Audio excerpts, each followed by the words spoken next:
Mesdames, Messieurs, bonjour. Bienvenue dans votre magazine Analyse Actu.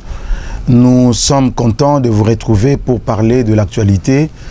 Nous avons un seul sujet aujourd'hui, un seul, qui a retenu notre attention. C'est un jeu de ping-pong au Tomoni Nakatia par réseaux sociaux. Nous nous sommes fait le devoir ya rokende ko luka luka. Ko luka luka, ko tanga tanga, ko fouiller fouiller. Auto me la bino vérité.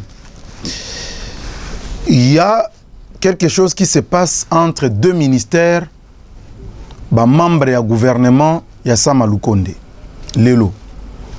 Ezanini ministre Cherubin Okende. Oya transport et voies de communication. Azokota na ba prérogative ya ministre d'État, ministre ya portefeuille. Mais tout va commencer par les réseaux sociaux.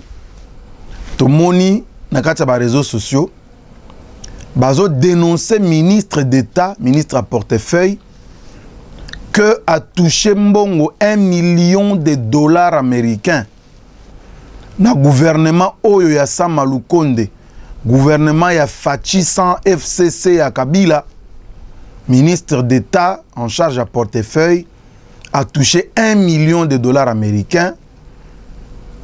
Na compte, il y a un mandataire public pour soutenir Bango devant Bitumba Bazanango contre ministre et transport. Et tamboli bongo na ba réseaux sociaux. Bandeko batala ka Facebook na ngai Diony Kaninda na komaki yango keneza qui bouleversé par cette information. Mais qu'est-ce qui se passe? Maman oyaza parmi bateau to tieli motema pour ba ministre Mususu tolo bana vérité, il y a des ministres dans ce gouvernement oyo tozo espérer à tel côté pa na bango yana o bazawana parce que batindi bango et pas ya ba composante na bango. Bango nde ba meilleur ya ba composante na bango. Mais par rapport à ba intérêt à peuple congolais, et le remorde de rose le pas na bango. Bazali. Mais batu lokola ba mama wana Adel Kainda. Ceux qui m'ont sali plus de 20 ans en Assemblée nationale. Na circonscription électorale na ye. Ba vota kaye kaka azonga kakaka mutabongo ba azole kapona mbongo. Je ne pense pas. Ça signifie qu'aza quand même na ba valeur moko yo population azomo n'est pas na epo ezana ba tebele ba meka sandoa ba tcheli ba na sandoa batikala jamais robima. Alors maman wana za parmi ba quand même monga personnellement naza kotiela motema makasi ke aza bato bako appuyer ndeko président Tshisekedi pour que a réussir mission na ye ya kotombola Congo, mais plus particulièrement ndenge batie na tête ya ba entreprise publique toko komona quand même moins clair kuna pour bandeko bazana onatra bazana kati ya pasi. Alors information ne circulait bon na ba réseaux sociaux que maman, la princesse Adel Kainda, a touché mbongo 1 million. Et ça linga pasi na mutema bandeko. Na keko luka ba information pour na yeba ya soloto ya solote. Je vais découvrir que tout a commencé avec la lettre. La lettre ya ministre ya transport et voies de communication. Ndeko Cherubin Okende. Bokomona yango bandeko ya réalisation ba koluka ba la kisabino ngo na pembeni. A commis lettre wana le 4 mai. Topé le 3 mai. Nda commis mukanda na yewana. Mukanda oyo a commis yango ministre d'État, ministre à portefeuille. Mais mukanda ngo eye ko komela yende sima mikolo. Sima mikolo nda yeko monango. Mais bandi déjà ko tamba na ba réseaux sociaux. Bon, on a problème té. Finalement, mukande komelié et bandi ko tamba depuis le 3 na ba réseaux sociaux.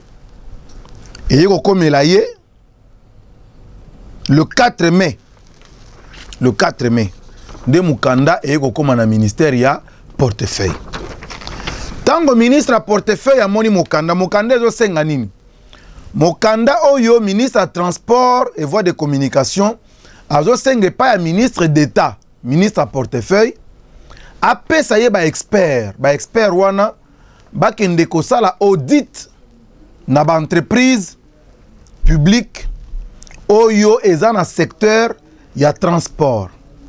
Ah, ministre ya portefeuille Mama Princesse Adèle Kainda lobi non na banza eza ndeko azwa koluka ndenge ni akoko bongisa mosala na secteur na ye tika na yo ka demande na ye. Mama ministre à portefeuille asali mokanda wapi yango asali mokanda po na koyebisa ndeko Cherubin Okende ke nazwi mokanda oyo komeli ngai. Nazwi mokanda oyo komeli ngai pe na pesi mitindo epai ya CSP, Conseil supérieur du portefeuille, batia na disposition na yo ba expert o ba ko permettre yo o sala musala o ko sunga yo o comprendre peut-être ba aspect technique ya ministère na yo par rapport ya ba entreprise wana po ba ndenge ya ko zo ba décision malonga. Ba pesi pe 30 experts ya ministère ya portefeuille o ba gérer na niveau ya Conseil supérieur. En même temps, Conseil supérieur, il y a portefeuille. Et ça, est commis au terme de référence à la mission d'audit Oyo, ministre Cherubin Okende, à Sengaki. Terme de référence. C'est que Awa Totindi n'est pas ministre Cherubin Okende. Bokende pona Rosala Mosala, na Oetali, Bamakambo, Oyo. Yaliboso au niveau des entités sur le plan de la gestion administrative en ce qui concerne les approvisionnements, en ce qui concerne la gestion juridique, en ce qui concerne la gestion financière et Basuki ici n'a sur le plan de gestion commerciale, sur le plan gestion du patrimoine. Terme de référence tellement clair, mais Kasseza qui moi est belé. L'herbe comme Mokanda wana batindeli ministre Cherubin Okende. Ndeko Cherubin Okende azui. O esengela ki asala. Izela ki akoyamba bato wana. Mama ministre portefeuille merci pour na bato tindeli ngai. To bandi mosala ya audit. Tango azo banda mosala audit. Asilisi mosala audit.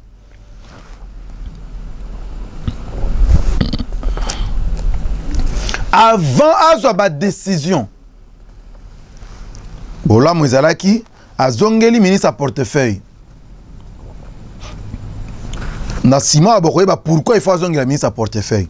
Pona koyebisa ye tala makambo nga na kuti na audit na sali na ba entreprise ya secteur nanga ba entreprise publique ya secteur nanga tala makambo na kuti kuna yangoyo. En ce moment là ba sololi bango mibale bazwi sika ba mesure pona koyeba ndenga ko redresser musala. Mais tala que ministre à transport ndeko Cherubin Okende l'herba tindeli ba expert oyo ya portefeuille wana toza le 10 mai. Le 10 mai azuba expert. To komisika le 18 mai. Le 18 mai toloba 8 jours après ministre Cherubin Okende a commis mukanda wa bengi ya ba mesure conservatoire. Azuba mesure conservatoire oyo eza kopekisa 1. Suspension des recrutements, promotion et tout autre mouvement du personnel ainsi que le respect strict des instructions reprises dans le terme de référence des audits envisagés. 2. Interdiction de recourir à des opérations de disposition, cession et transfert des biens de l'État. 3. Interdiction des déplacements, voyages, des membres des conseils d'administration, comités de gestion et autres cadres sans autorisation préalable de la tutelle. Sans autorisation préalable de la tutelle. Ah! Mukanda Oyo, il y a ministre Chérubin Okende le 18. Et bandi kotambo na ba réseaux sociaux. Tango etamboli na ba réseaux sociaux, bandeko ya ANEP, ANEP eza syndicat ya ba mandataire public. ANEP eza syndicat d'employeurs enregistrés, association sans but lucratif à caractère économique et social. Bamoni Mukanda on est autant dans les réseaux sociaux depuis le 18. Depuis le 18. Mukanda a Chérubin Okende et Otambola. Oh. ANEP a moni yango, ANEP a réagir. ANEP a réagir le 20 mai. Le 20 mai, ANEP a réagi. Syndicat yaba, mandataire public, ba ADG, ba AD, ba PCA, ba nani, nakata ANEP. Ba réagir le 20 mai. Réaction na bango ba le binini le 20 mai. Na réaction na bango, ils disent ceci. Depuis la promulgation de la loi numéro 080/07 du 7 juillet 2008 portant disposition générale relative à la transformation des entreprises publiques et signature du décret numéro 13/055 du 13 décembre 2013 portant statut des mandataires publics dans les entreprises du portefeuille de l'État, les entreprises publiques devenues sociétés commerciales ne sont plus soumises à une double tutelle et dépendent uniquement du seul ministère du portefeuille. Babaki Siboui. Les ministères qui relèvent des secteurs d'activité de ces entreprises ont pour mission d'élaborer la politique sectorielle et n'interviennent que pour des problèmes à caractère technique. Ah, ba mandataire na kati ya syndicat na bango ba répliquer na mukanda ya ministre o ezako tamba na ba réseaux sociaux depuis le 18. Bango le 20 ba répliquer. Ba répondre ba bisete monsieur le ministre. Yo ko pekisa biso makambo ete. Pourquoi? Parce que depuis juillet 2008 ba signaki mokanda oyo ekweisa makambo ya double tutelle. Depuis décembre 2013 mokanda eza ko porter statut ya ba mandataire public eza ko soumettre bango na se ya bokonzi kaka ya ministère moko, ministère ya portefeuille de l'État. Makambo ya double tutelle eza lisusu te ba poser argumentaire na bango sur un texte. Makambo tozolo ba respect à texte dans un état de droit.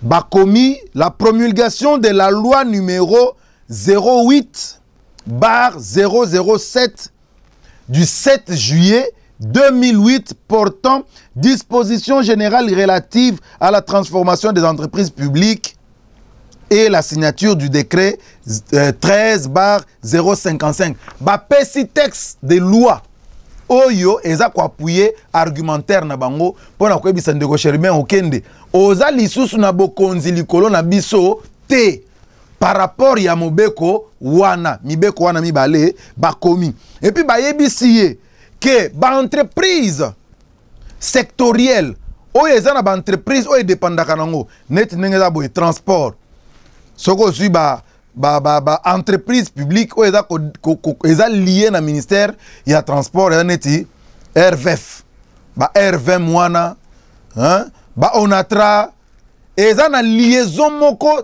technique na ministère ya transport ba lobi que ministère ya transport pour les cas échéants responsabilité nango to pouvoir na yango sur ba entreprise wana oyo eza pe lié neti ba SNCC pouvoir ya ministère ya transport et ça qu'on se limiter na côté en place ce qu'ils appellent la politique sectorielle la politique sectorielle, c'est-à-dire de manière globale, ministère ko réagir ndenge nini face à l'entreprise wana ou dans le domaine de transport.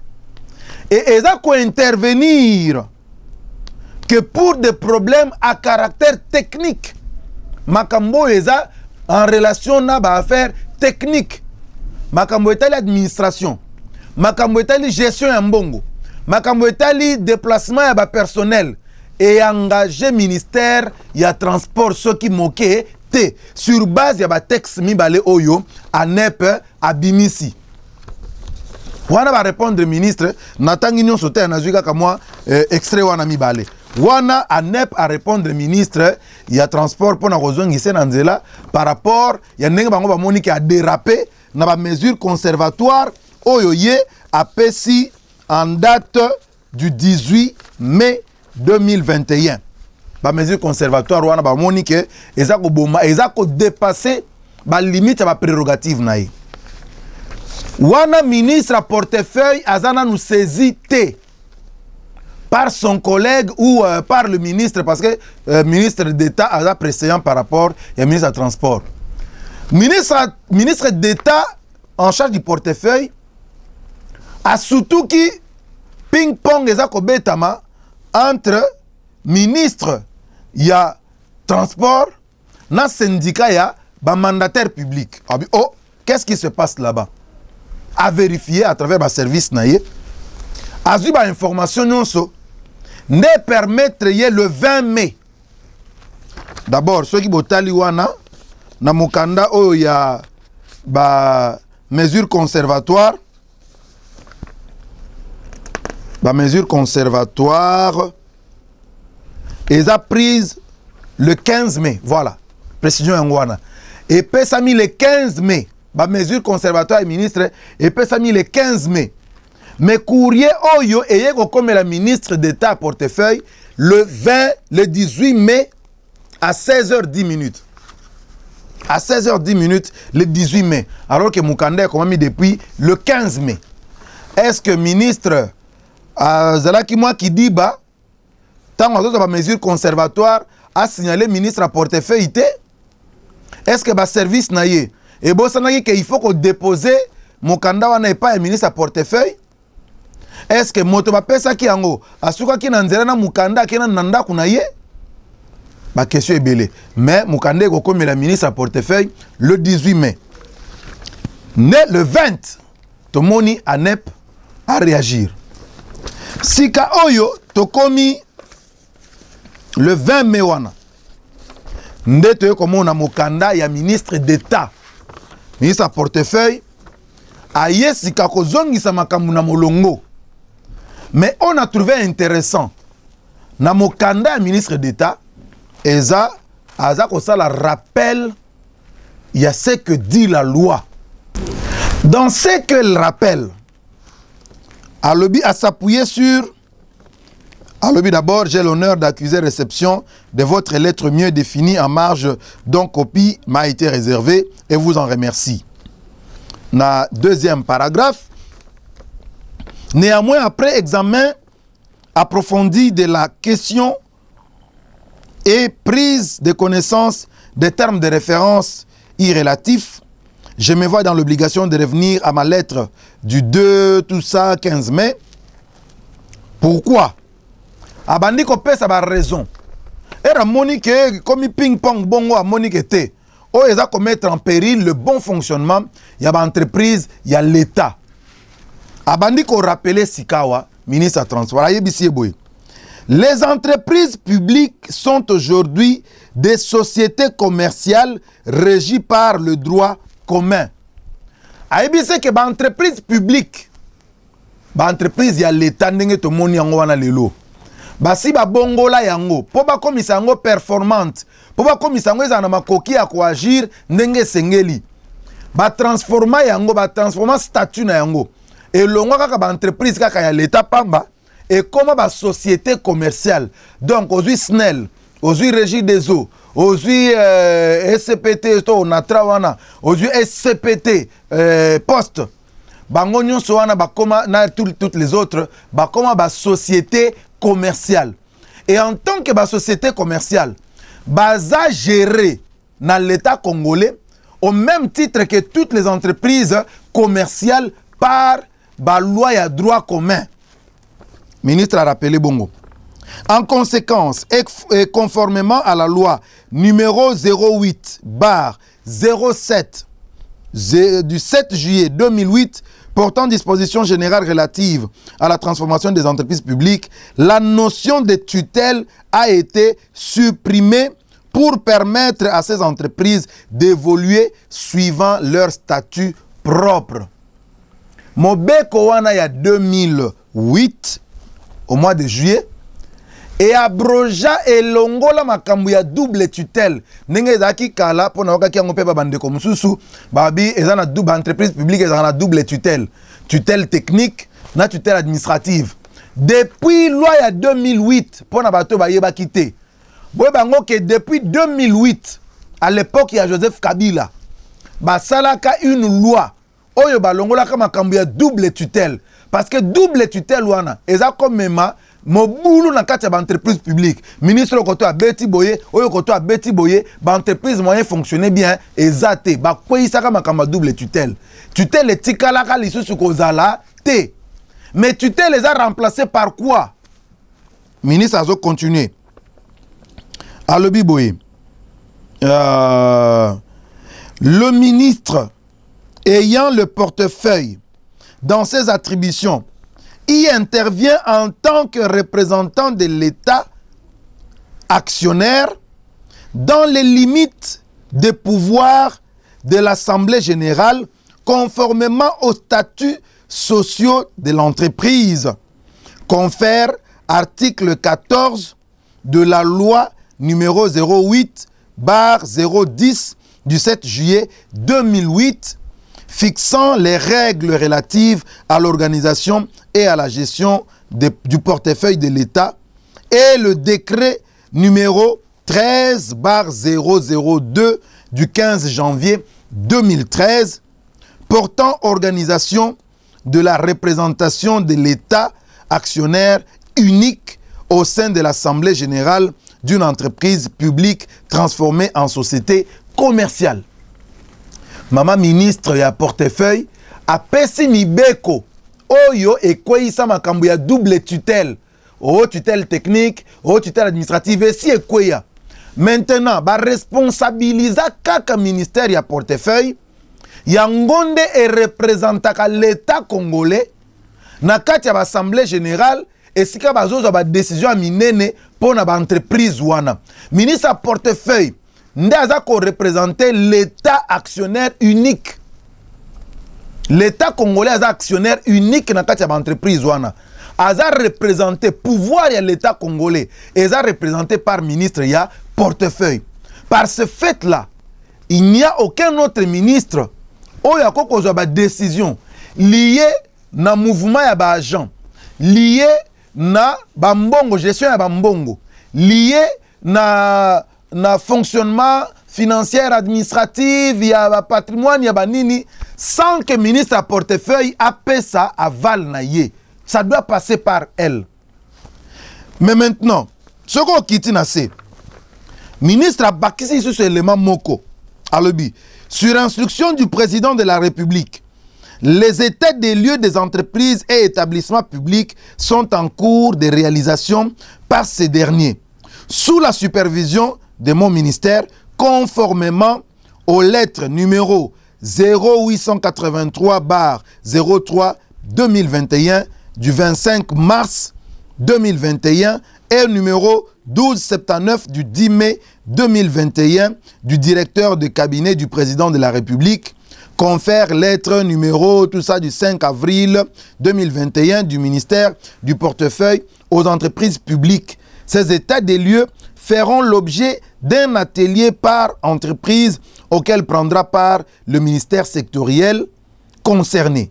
Il ne semble pas indiqué de faire doublement le même travail et en même temps. Le ministre a rappelé que Zana Mokanda Mokoyo, Mokondia Mboka par son directeur de cabinet. Mokanda wana eza daté du 25 du 5 avril. du 5 avril 2021. Directeur, il y a cabinet. A saisi ça qui, entreprise publique, au travers du ministère à portefeuille, pour organiser audit, il y a Moussala Nenge Salimi. Et ça en cours, et ça ko salama tozo lo ba audit wana et ça en cours dans l'entreprise publique. Alors ministre il y a portefeuille a rappelé moninga na ye que na moni ba mesure aujourd'hui ngoma mbangu mingi na kansaki que yo zalaki ko senga audit pour permettre yo o bandenge ya ko orienter musala na yo sur le plan technique. Mais na moni au quotidien na makambu ya gestion financière, au pekisi ba to ba voyager, au pekisi ba to ba sala boyete. Nyon sona na moni ke o lekisi ba limite ya nzela oyo senga kingana tindela yo ba expert. Pona yango na lobi telemana nuana. Ba expert bokendeki bozonga ni nanu na conseil supérieur ya portefeuille. Mission na bino ekata na wana. Potokoki ko sala ba audit mi balete et puis au même moment na kati ya ba même entreprise. Quoi de plus normal? Quoi de plus normal? Parce que n'oubliez pas qu'en même temps, il y a aussi bah, audit, il y a IGF. Où est-ce qu'on des ministres à portefeuille, le bité. Trop de contrôle, tu le contrôles. Oh, yo, et les manan. Zéla, parce que bah, audit, bah, ça la kuna, sur instruction à chef de l'État. Bah, rapport na yango. Toko discuter na yango na télé moko, oh, toko lancer liboso awa. Na souka sanza awa. Toko lancer ba télé. Oui, qu'on permettre biso na ba ministère sectoriel. Ce qui te bénéficie par exemple, on a travaillé pour te discuter na ba rapport ya ba audit o esalemi, to ko bengisa ministre sectoriel aya azana biso elongo pour to yo ka rapport wana peut te discuter to ye bandeni to ko canaliser orientation ya action ya entreprise wana. Voilà ce que la ministre a demandé. Mais à koka moi to eko sutuka wana nga na moni on a réseaux sociaux. Naza nango na maboko te na moni yango eza kotambola biso lokola baluki zana bimisela bino yango bolimbisa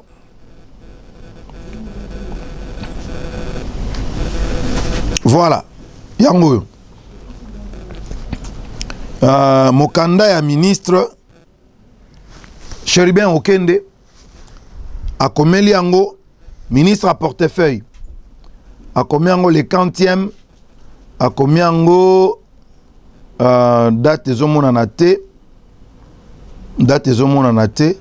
mais nazomona net a combien le 24 mai oui voilà Kinshasa le 24 mai de l'autre le 26 date oyo juge monene date to bossa nango te juge monene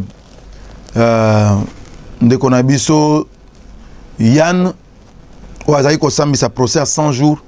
Atika Kibiso, un homme droit dans ses bottes. Oya Aboyaki Kanyaka, Aboyaki corruption, Aboyaki Banzela Nyamu Nyamu. Akufa, Toko Bossa na été. Bravo, na Moussala na ye. Makasi na Libota na ye. Alors, le 24 mai, Cherubin Okende a commis Mukanda Moussousou. Mais là, Natangi Mukanda Oyo, t'as la point à retenir. Azolo Balikambouya, interprétation de la tutelle. Azolo Balikambouya, responsabilité du gouvernement et du ministre. Atangi Likambouya, juridisme à l'obi, ministre à portefeuille, Azo ça la juridisme, inconvénient en vue d'entretenir des pratiques qui sont à la base de la ruine des entreprises par les mandataires impénitents. Yamisato Alobi, réprimer et anéantir mon obligation de ministre de répondre des faits qui relèvent des secteurs de transport à Moniangoke et là votre décision unilatérale d'interrompre la mission des experts du CSP alors que nous pouvions envisager une solution concertée affecte Azako décrié manipulation du syndicat ANEP à la publication de votre lettre dans les réseaux sociaux. Makambo nyonso ndeko Cherubin a commis na mukanda na ya le 24. L'air na nungi yango. L'air na tali yango na lebi non. na banza ndeko Chérubin aza motomoko mayele. C'est quelqu'un que je connais personnellement. Toyebani na ye très bien. Boko komona ba photo na biso ya 2012. 2012, le lot en 2021. 2012. Aza motopenda toyebani très bien. Mayele na ye bien très bien. Mais nazo kama qu'est-ce qui se passe? Parce qu'en réalité Moussa na ba cabinet et ça va conseiller mutu basala kayango. Nga nazo mituna ba conseiller azui eza ya modèle parce que je ne pense pas que ndeko Chérubin akoko sala makambo penza ye moko de son propre chef. Je ne le vois pas. Aza moto mayele ndenge na ebeli. Makambo ezo ute pa na ye moko te. Ce côté makambo interprétation de la notion de la tutelle. Ndeko Adel Kainda a pesi soubassement na ye ya texte de loi. Oyo loi et lobby. Ndenge loi et bouka makambo double tutelle. Mais ndeko Chérubin azo bengango mauvaise interprétation ya notion ya tutelle. Alors que mon bec lobby. Mais entre-temps, yé ndeko Chérubin a pesi à ta texte mon côté de loi. Likambo esika tangi texte de loi. Eza na likambo ami balé. A lobby responsabilité du gouvernement et du ministre. Atangi article 91 na article 93 de la constitution. Bozera na tangi la binongo bongo boko comparer sika na ba argument oyo mwana mboka ministre d'état portefeuille ya pesi. Na article 2 articles de la constitution on négocie bien pesi. Est-ce que les OPS a raison? Il y a quoi agir. Article 91 de la constitution. Le loi Ezaraka preuve à l'appui. Article 91 il y a constitution et le biboy. Article 91. Le gouvernement définit en concertation avec le président de la République la politique de la nation et en assume la responsabilité. Voilà le roi Mouzé. En assume la responsabilité. Le gouvernement conduit la politique de la nation. La défense, la sécurité et les affaires étrangères sont des domaines de collaboration. Nanani, nanana, une ordonnance délibérée en Conseil des ministres fixe l'organisation, le fonctionnement du gouvernement et les modalités de collaboration entre le président de la République et le gouvernement. Mon habité ce qui est article Oyo, et ça pensa Kobuka, ba texte Oyo, ndeko Adel Kainda, a bimisi à faire prévaloir Nakatia lettre naïe. Naïbité. Bolandi, les deux arguments. Apesi, référence à mi balé à loi, ndeko Chérubin Okende. Pour na kobuka lettre ya mwana mboka Adel Kainda. Référence ya pesi na constitution à lobby article 93. Oui, article 93. À lobby boye, article 93 et lobby nini. Le ministre est responsable de son département. Point. Il applique le programme du gouvernement dans son ministère. Il applique le programme du gouvernement dans son ministère. Sous la direction et la coordination du Premier ministre. Point. Il statue par voie d'arrêté. Bon. Ba texte oyo ndeko Chérubin a tient na lettre na ye. Est-ce que ekokani na ba texte oyo ndeko Adel Kainda a tient na lettre na ye pour na koloba ke notion ya tutelle ezalaka lisusu. Ndeko Adel Kainda ya lobi ke par rapport à notion ya tutelle. Les entreprises publiques sont aujourd'hui des sociétés commerciales régies par le droit commun. En conséquence et conformément à la loi numéro 08/007 du 7 juillet 2008 portant disposition générale relative à la transformation des entreprises publiques, la notion de tutelle a été supprimée pour permettre à ces entreprises d'évoluer suivant leur statut propre. Mais ndeko Chérubin, il y a article 91, l'article 93, il y a constitution. N'habitez ceux qui sont en commune mesure. Moi, je ne pense pas que les gens de Chérubin, nous avons ça à Makambo. Il faut que conseiller moko boye bazo komango, mais batali ata mozindo ya Makambo ndeko koma kite ndeko princesse Adel Kainda. Je crois qu'il faut tout ça la keba L'herbe makambo ta mon ba réseaux sociaux na zo mon réseaux ningisa batu et tout ça ba corrompre ye état de droit yango wana. État de droit il a kisité que poto za na état de droit ba mandataire public bo banda ko balola bango gauche droite ministre à portefeuille azana devoir ya ko assurer quiétude ya fonctionnement ya ba entreprise wana. Soka Monique ezana ba décision moko ezwami eza ko kende en contradiction na mibeko. C'est dans son droit ya ko telemela ba action wana. Au nom de l'état de droit te ko favoriser illégalité te to ndimango te.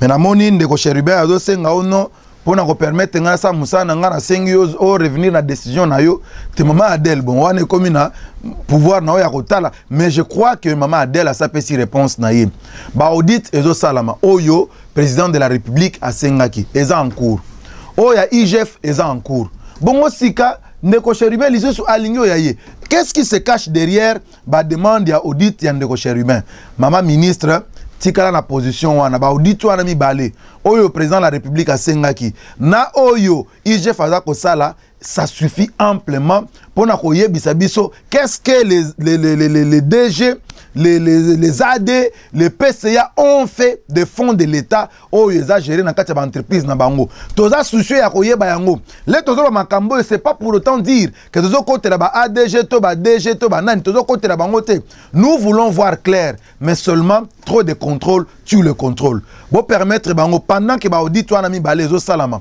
oya présidence na oya IGF bo permettre ba mandataire public ba sala musala pour ba entreprise et répondre na ba besoin ya peuple congolais oyo baza kozela bango ba résultat na bango.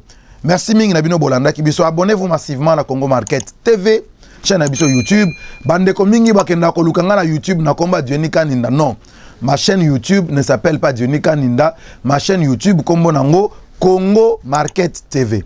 Abonnez-vous massivement tous en pour ça abonnement na bino vraiment ko kata émission te ko sauter te ko zapper te soko s'abonner na nous te vraiment s'abonner ata pona mbalo s'abonner. Merci mingi nandeko Judas Zagi si ma caméra merci nandeko Beni merci nandeko Ali na coordination ndeko Beni na montage merci beaucoup nous nous retrouvons très prochainement ciao.